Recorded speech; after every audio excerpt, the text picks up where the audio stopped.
এবং প্রথম রাতে আমি যখন ঘুমাবো, প্রথম রাতে, তখন আমার ডিপ স্লিপটা বেশি হবে। কোন স্লিপ?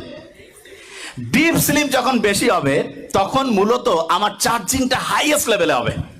কি লেভেল হবে?